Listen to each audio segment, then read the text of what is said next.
Баршаңызға сәлем қыздар, сіздермен бірге ақерге бүгін өте дәмді, сырты қытырлап тұратын қуырылған пирожкидің рецептін ұсынамын. Міндетті түрде видеоны соңына дейін қараңыздар және менің YouTube парақшама тіркелуді ұмытпаңыздар. Ең алдымен жылы сүтімізге 1 ас қасық қант, 1 шай қасық тұзымызды толтырмай қосып араластырамыз. Енді осыған сары майымызды қосамыз. Одан кейін 1 ас қасық майонез қосып араластырып жібереміз.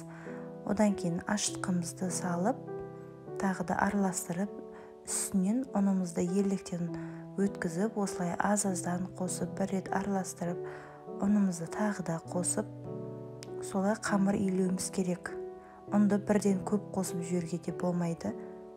Осылай қолымызбен жұмсақ етіп қамыр илеп болғаннан кейін үстіне сұйық майымызды аздан қосып, тағы да бір рет қайтара араластырып жібереміз.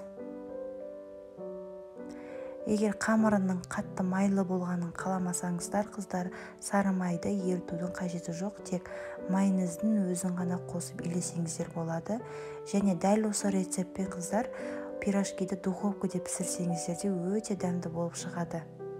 Қамырымызды илеп болғаннан кейін осылай бетін жауып 1 сағатқа ашығанша қалдырып қоямыз.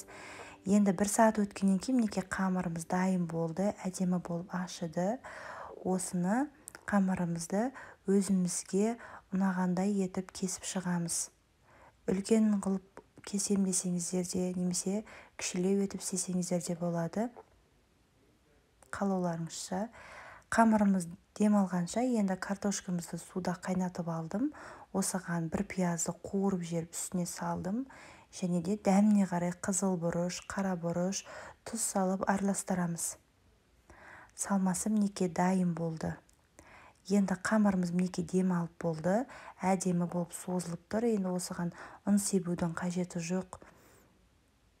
Ортасына салмасын салып әдемі етіп түйеміз. Майға қуырған кезде ортасы ашылып кетуі мүмкін, сондықтан бір-біріне қаттырақ жабыстырып әдемілеп түйгендеріңіз дұрыс. Қаласаңыздар ұн сеуіп жайсаңыздар да болады. Мен осылай қолмен созып жайып шықтым. Барлығын түйіп болғаннан кейін майда баяу отта пісіреміз, қыздар. Өйткені көп қыздар ортасы піспей қалады деп шығады. Сондықтан баяу отта пісіргендеріңіз дұрыс. Қыздар, барлықтарыңыз менің рецептіммен жасап көріңіздер. Өте дәмді болып шығады. Сіздерге осы рецептпен жасауға ұсынамын. Видеоны соңына дейін қараған болсаңыздар, лайк басып комментарий қалдыруды ұмытпаңыздар. Баршаңызға ас болсын.